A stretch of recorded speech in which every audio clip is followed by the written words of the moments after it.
આજે અત્યંત ભારે ગરમીની આગાહી કરવામાં આવી છે। રાજ્યના 9 જિલ્લામાં ગરમીનું રેડ એલર્ટ જારી કરવામાં આવ્યું છે। તાપમાનને લઈ હવામાન વિભાગની આગાહી કરવામાં આવી છે। કચ્છથી સુરત સુધીના 9 જિલ્લામાં આજે રેડ એલર્ટ જારી કરવામાં આવ્યું છે। અમદાવાદ, ગાંધીનગરમાં ગરમીનું રેડ એલર્ટ આપવામાં આવ્યું છે। રાજકોટ, સુરેન્દ્રનગર, મોરબીમાં પણ રેડ એલર્ટ આપવામાં આવ્યું છે। પોરબંદર, જૂનાગઢ, કચ્છમાં ગરમીનું રેડ એલર્ટ આપવામાં આવ્યું છે। આ તરફ દક્ષિણ ગુજરાતના સુરતમાં પણ રેડ એલર્ટ આપવામાં આવ્યું છે।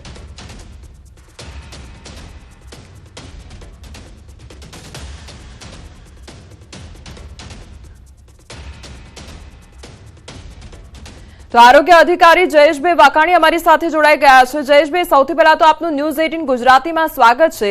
જયેશભાઈ, હવે ગરમીનું પ્રમાણ વધી રહ્યું છે દિવસે ને દિવસે અને 2 દિવસ રેડ એલર્ટ આપવામાં આવ્યું છે, એટલે લોકોએ હવે શું કાળજી રાખવી? જી, ખાસ કરીને વાત કરીએ તો આગામી 2 દિવસ સુધી જે છે રેડ એલર્ટની શક્યતા છે એ નોંધાયેલી છે। મહત્તમ તાપમાન 41 થી 42 ડિગ્રી સુધી જવાની શક્યતા છે ઇન્ડિયન મેટ્રોલોજીકલ ડિપાર્ટમેન્ટ દ્વારા જે છે એ પ્રસિદ્ધ કરાઈ છે।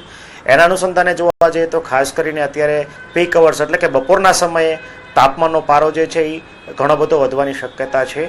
તો લોકોએ શું તકેદારી રાખવી અને હીટ રિલેટેડ ઇલનેસથી બચવા માટે શું કરવું જોઈએ તો એ બાબતે જણાવી દઈએ।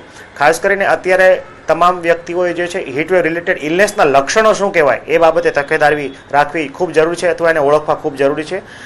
તમને અત્યંત માથાનો દુખાવો થાય, આંખમાં અંધારા આવે, આ ઉપરાંત લાળ જે છે મોઢું કોરું પડે, ચક્કર આવવા, આ ઉપરાંત શરીરની ચામડી શુષ્ક બની જવી, ઘણા કિસ્સામાં છે અત્યંત પરસેવો વળીને પછી ચામડી છે એ શુષ્ક થવી, આ ઉપરાંત સ્નાયુમાં કંપવા અથવા કળતર થવું, ઘણી વખત શરીરનું તાપમાન વધવાને કારણે તાવ જેવી ફિલિંગ આવી, આ ઉપરાંત ઘણી વખત બેસુધ થઈ જવું, જવાબ ન આપવો અને અલ્ટર સેન્સોરિયમ જેવા લક્ષણો છે જણાય તો તાત્કાલિક નજીકના આરોગ્ય કેન્દ્ર કે કોઈ પણ પ્રાઇવેટ તબીબનો સંપર્ક કરવો ખૂબ હિતકારક છે। બની શકે તો બપોરના જે પીક અવર્સ છે કહી શકાય એ સમયગાળા દરમિયાન બહાર જવાનું, બિનજરૂરી બહાર જવાનું ટાળવું જોઈએ। ખાસ કરીને સગર્ભા બહેનો, ધાત્રી બહેનો, આ ઉપરાંત વયોવૃદ્ધ લોકો, સિનિયર સિટીઝન્સ અને બાળકોએ ખૂબ જ તકેદારી રાખવાની આવશ્યકતા છે। જે લોકોને લાંબા ગાળાની બીમારી હોય એમણે ખૂબ તકેદારી છે રાખવી જોઈએ। શરીરની અંદર પાણીની માત્રા જાળવવા માટે દર કલાકે ઓછામાં ઓછું 1 થી 1.5 ગ્લાસ જેટલું જે પાણી જે છે એનું સેવન કરવું ખૂબ હિતકારક છે। ઘણી વખત લોકો જે છે અતિશય ગરમીમાંથી અતિશય ઠંડા સ્થાને અને ઘણી વખત અતિશય ઠંડા સ્થાનેથી અતિશય ગરમ સ્થાને જતા હોય છે, તો આવા સમયે હીટ રિલેટેડ ઇલનેસ છે એ થવાની શક્યતા વધારે રહેલી હોય છે। તો શરીરને એક્લેમેટાઇઝ કરવા માટે અત્યંત ઠંડાથી અત્યંત ગરમ વાતાવરણમાં જવાનું જે છે એ પણ ટાળવું જોઈએ। આ ઉપરાંત બની શકે તો બપોર લોકોએ બહારના ઠંડા પીણા, ખૂબ જ ઠંડા પીણા હોય અને ગળ્યા પીણા હોય એનું સેવન છે અટકાવવું જોઈએ। ઘરે બનાવેલ છાશ, ઘોળું, આ ઉપરાંત લીંબુ પાણી, નાળિયેર પાણી વગેરે જે પ્રવાહી છે એનું સેવન કરવું ખૂબ હિતકારક છે। આ ઉપરાંત બપોરના સમયે જે લેબર વર્ક છે, ખાસ કરીને મજૂર વર્ક છે, એમને બપોરના સમયે પીક અવર્સમાં તડકાનો સીધો એક્સપોઝર થાય એવી જગ્યાએ કામ કરવાનું ટાળવું જોઈએ। અને ખાસ કરીને એમના માટે જે લેબર કોન્ટ્રાક્ટર હોય એમણે પણ ખાસ કરીને પીવા ઉપરાંત ORS જેવા પ્રવાહીના સેવન માટેની વ્યવસ્થા પણ કરવી હિતકારક છે। જયેશભાઈ, બોડી ડિહાઇડ્રેશન ન થાય એના માટેની સંપૂર્ણ જે તકેદારી રાખવી જોઈએ એ આપે જણાવી। આ સિવાય ગરમીની જો વાત કરવામાં આવે તો દિવસે ને દિવસે જેમ જેમ ગરમીનું પ્રમાણ વધતું જાય છે તેમ તેમ પાણીજન્ય રોગચાળો પણ વધતો જતો હોય છે। લોકોને કમળાનું જે પ્રમાણ હોય છે તે વધી જતું હોય છે, એટલે આવા રોગોથી બચવા માટે લોકોએ શું કરવું? જી, ખાસ કરીને વાત કરીએ તો ઉનાળાના શરૂઆતના દિવસોમાં તો પ્રોબ્લેમ નથી આવતો, પરંતુ જ્યારે ઉનાળાના છેલ્લા દિવસો હોય ત્યારે ખાસ કરીને પાણીજન્ય રોગચાળાનું પ્રમાણ વધતું હોય છે। આ ઉપરાંત લોકો બહારના જે ઠંડા પીણા આરોગતા હોય છે એના કારણે પણ કમળા ઉપરાંત ઝાડા ઉલટીના કેસો છે એ નોંધાતા હોય છે।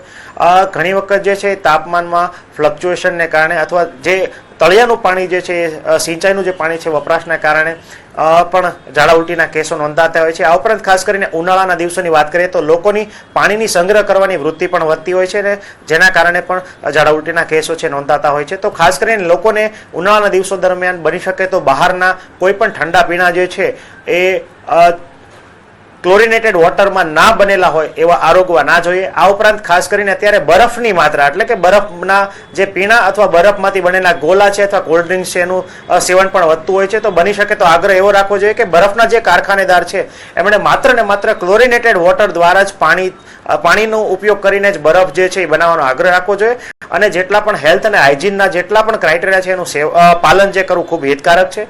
આ ઉપરાંત પણ લોકો જ્યારે પણ બહાર ડીશ ગોલા કે કોલ્ડ ડ્રિંક્સ પીવા જાય તો એ બરફના જે ઠંડા પીણા જે બનેલા છે એ કયા પાણીમાંથી બનેલા છે, એવો ખાસ જે ચોખ્ખા પાણીથી બનેલા છે કે પીવાલાયક પાણીથી બનેલા છે કે નહીં એનો પણ આગ્રહ રાખવો હિતકારક છે.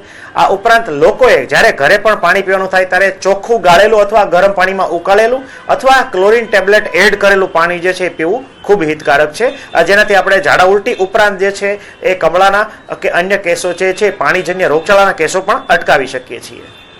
ડોક્ટર જયેશ, બોડી ડિહાઇડ્રેશન ના થાય અને ગરમીનું પ્રમાણ જ્યારે વધતું હોય છે ત્યારે બોડી ટેમ્પરેચર પણ એટલું જ વધી જતું હોય છે અને લોકો હીટ અનુભવતા હોય છે, એટલે જે શરીરની તાસીર છે તેમાં ઠંડક અનુભવાય તેના માટે લોકોએ શું ઉપચાર કરવા જોઈએ, કે ઘરગથ્થુ કોઈ ઉપચાર ખરી? જી, ખાસ કરીને વાત કરું તો હંમેશા જો બપોરના સમયે બિનજરૂરી જો બહાર તો ન જવું જોઈએ, અને જો જવાનું થાય અને સીધો તડકો તમારા શરીર ઉપર આવતો હોય તો બની શકે તો સુતરાઉ વસ્ત્રો જે છે એ પરિધાન કરવા જોઈએ. ખાસ કરીને આછા કલરના એટલે કે સફેદની નિયરબાયના જે વસ્ત્રો જે છે એનું પરિધાન કરવું જોઈએ ને ખુલ્લા કપડાં પહેરવા જોઈએ. આ ઉપરાંત ઘણી વખત જે પોલિએસ્ટર કે અન્ય જે છે ટેરી કોટન જે છે એનો આગ્રહ રાખવો જોઈએ નહીં. આ ઉપરાંત જો બહાર જવાનું થાય તો ટોપી, સનગ્લાસ, ગોગલ્સ, આ ઉપરાંત શરીર સંપૂર્ણ રીતે ઢકાય એવા વસ્ત્રો પરિધાન કરવા ખૂબ હિતકારક છે. આ ઉપરાંત જ્યારે પણ બહાર જવાનું થાય ત્યારે પાણીનો સ્ટોક એટલે કે આપણે પીવાનું પાણી જે છે એ વધારે માત્રામાં પીને પછી જ બહાર જવું જોઈએ. આ ઉપરાંત અતિશય એટલે કે એસી અથવા વાતાનુકૂલિત કોઈ કક્ષમાંથી આપણે તાત્કાલિક જે છે બહાર જતા પહેલા રૂમ ટેમ્પરેચરે આવવું જોઈએ ને પછી જ આપણે તડકામાં જવાનો આગ્રહ રાખવો જોઈએ, જેના કારણે આપણે હીટ રિલેટેડ ઇલનેસ જે છે એની માત્રા છે આપણે અટકાવી શકીએ છીએ. આ ઉપરાંત અત્યારે ઋતુગત ઘણા બધા ફળો, દાખલા તરીકે મોસંબી, સંતરું, નારંગી, આ ઉપરાંત જોવા જઈએ તો અનાનસ કે અથવા ગ્રેપ્સ એટલે કે દ્રાક્ષ વગેરે જે છે એ ઋતુના ફળનું સેવન કરવું ખૂબ હિતકારક જે છે. અને સાથે સાથે જોવા જઈએ તો ઘરે બનેલું લીંબુ પાણી જે છે એની અંદર ખાંડ અને નમકની માત્રા એડ કરીને પીવાથી તમારી શરીરના જે જે ન્યુટ્રિટિવ વેલ્યુ માટે ખાસ કરીને વાત કરીએ તો ઇલેક્ટ્રોલાઇટ્સ છે એની માત્રા આપણે શરીરની અંદર મેન્ટેન કરી શકીએ છીએ. તો આ તમામ તાકેદારી રાખીએ તો આપણે શરીરનું હાઇડ્રેશન છે એ ખૂબ સારી રીતે મેન્ટેન કરી શકીએ છીએ. ડોક્ટર, એ પણ સવાલ કરવો છે કે બાળકોને શું ધ્યાન રાખવું, કારણ કે બાળકો સ્કૂલે આવતા જતા હોય છે, બાળકો રમવા પણ જતા હોય છે અને બપોરના સમયગાળા દરમિયાન જો તે રમવા જાય છે તો તે લોકોએ શું ધ્યાન રાખવું, અને જો નાના બાળકોની વાત કરીએ તો તે લોકોને સ્કિન ડિસીઝ પણ એટલા થઈ જતા હોય છે, રેશિશ થવું આ તે, એટલે એના માટે પણ શું ધ્યાન રાખવું એ પણ જણાવશો.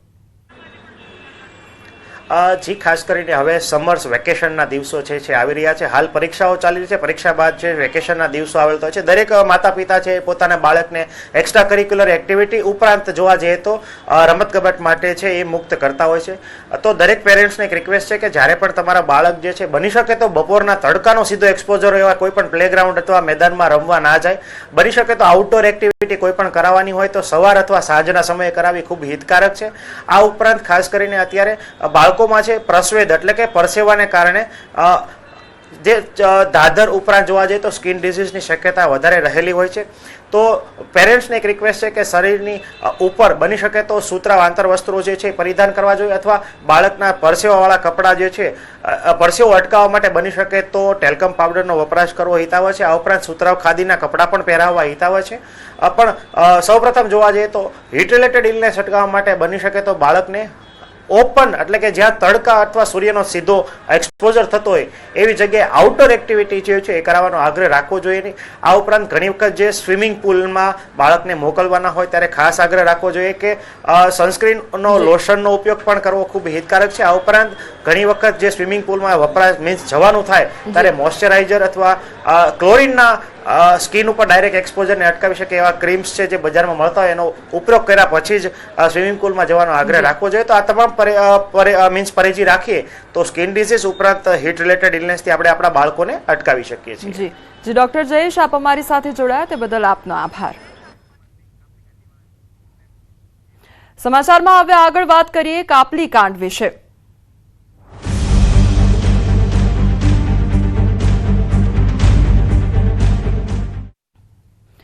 ખેડામાં હવે બોર્ડની પરીક્ષામાં ચોરીનો મામલો સામે આવ્યો છે. જિલ્લા શિક્ષણ અધિકારીએ જવાબદારોને છાવરતા હોય તેવું નિવેદન આપ્યું છે અને કહ્યું છે વિડીયો ધ્યાનથી જોતા તે સ્પષ્ટ નથી થતું કે વિદ્યાર્થીની ચોરી કરતી હોય.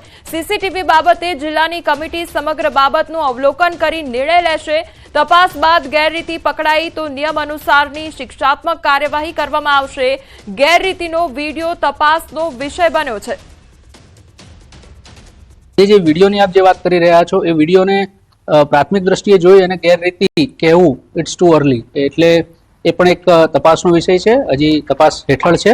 સમિતિ બેસશે અને એનો નિર્ણય કરશે અને જે પણ સત્ય બહાર આવશે એ માધ્યમિક શિક્ષણ બોર્ડના ધ્યાને મૂકવામાં આવશે.